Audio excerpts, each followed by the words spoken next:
We're talking about issues that are breaking in the news now, or that are less than a couple of years old, but perhaps still unresolved, or a resolved issue where there are really big outcomes for the companies involved. And I discovered that the MBAs are really good writers. What they're not so good about is staying between the white lines. So I had to be there to guide them through the process, to tell them, here's how you write an abstract, a teaching note, here's how you put the PowerPoint together, here's what we have to have in an A case or a B case. And I would read their work and hand it back, and they'd redo it, and I would read it again and hand it back. And after about 3 iterations, they had what we were looking for. Reasons why I like to use these cases in my own classes. First, they're appropriate for both undergraduate classes and graduate students. You might have 2 completely different case discussions, but the cases work well at different levels, graduate and undergraduate. Second, as Jim already mentioned, we focus on recognizable brands and pretty significant controversial issues, and then current issues. And I think the last piece, I have confidence that they're well-researched and they go through a multi-stage editing process. So we know that the information is good, the resources have been checked and double-checked. So it's quality information that we're sharing with the students across the board. One of the big differences and where our case collection contributes the most and adds the most value is the emphasis on the communication issues. And that's something that you necessarily wouldn't see in the foreground in the Harvard business cases. We do talk about business problems, and students need to think through how businesses are structured and how that structure will allow for a specific set of solutions. But we always focus in on that communication element too, that works well across a variety of different communication courses. As I look at the 2019 case list, I find, for example, that we've got 2 Johnson & Johnson cases, one on baby powder. And the question is, what did the company know and when did they know it? And surely you have to communicate with investors because they're worried about the revenue stream. They're worried about product liability and litigation.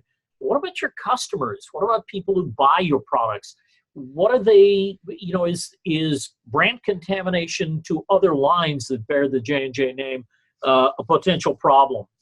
I think about cases, and there's a range of issues. We've written a case this semester on Canada Goose Holdings.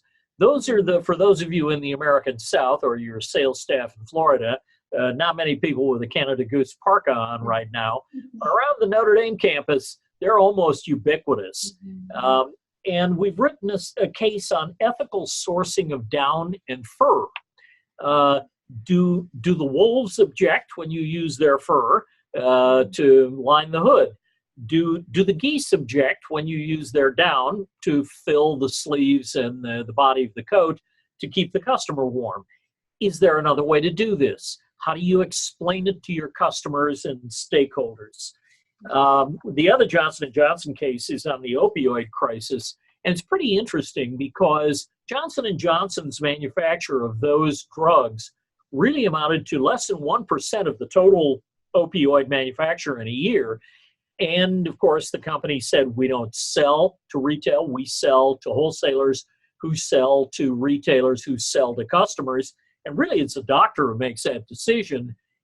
Others push back and say, at a certain point, your annual manufacture rate would give me enough to fill the trunk of my car with opioids. So how did you not know? And it makes a pretty interesting discussion.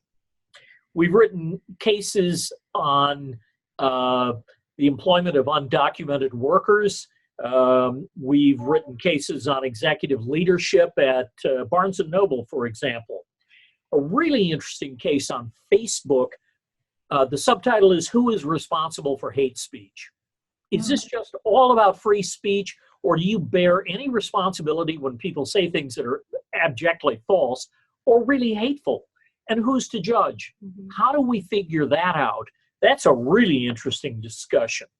The folks at In-N-Out Burger in California got into some political trouble in making cash contributions to candidates that about 7/8 of their customers disapproved of. So what are the perils of being politically involved if you're running a for-profit business? Some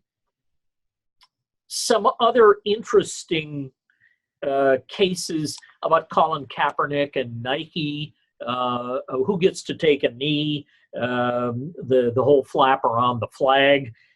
We have a brand new case on Juul, and the subtitle is an addictive compulsive product or a pathway away from tobacco. And Juul has wanted it both ways for a while, and now they're doubling down on the path away from tobacco, yet they're still trying to keep their watermelon and bubblegum flavored vaping devices.